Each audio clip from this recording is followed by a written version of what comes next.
In early 2016, 4 couples gathered together in a living room to pray that God would do what only He can do.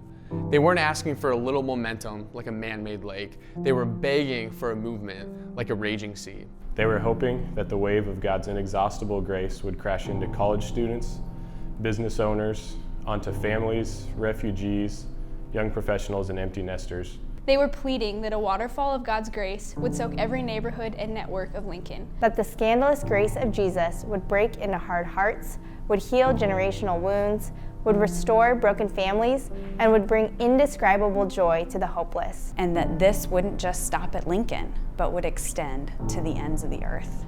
All of this wouldn't be accomplished through flashy programs, but through faithful people.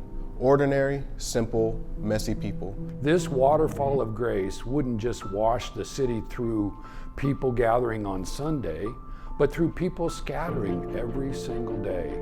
Around dinner tables, across the street, around the cubicle. Those 4 couples simply wanted to magnify Jesus by multiplying disciples and churches. Since 2016, God has taken those 4 couples and planted 4 new churches. We've seen God seek and save the lost.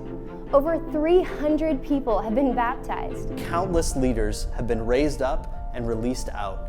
We've seen God write miraculous story after story. We've seen refugees welcomed, addicts freed, marriages restored, people mobilized. We've seen members walk across their streets and fly across the globe. We've seen the hound of heaven chase down rebel after rebel. We've seen the Spirit transform countless men and women.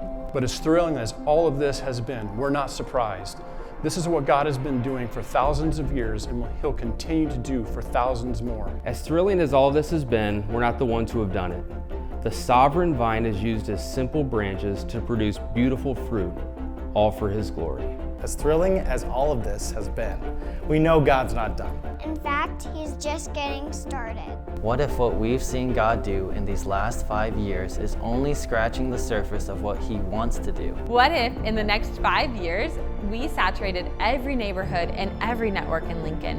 What if companies were changed, neighborhoods were transformed, culture was shifted because God kept multiplying disciples on mission where we work, live, and play? What if we saw every generation invest in the next generation? What if the churches we planted their own churches? What if we got to pioneer new movements in new cities around the Midwest and beyond? What if God's heart for the nations penetrated all of our hearts and we collectively sacrificed our comforts to see unreached people groups around the globe reached by the gospel? We're confident that Citylight can't make any of this happen. But God can. God can. God can. This is the thing God loves to do. Citylight Lincoln, let's ride the wave of His grace and watch Him grow a movement of disciples multiplying disciples. In their networks, the next generation, new cities, and the nations. By His power. By His power. By His power. For His glory. For His glory. For His glory.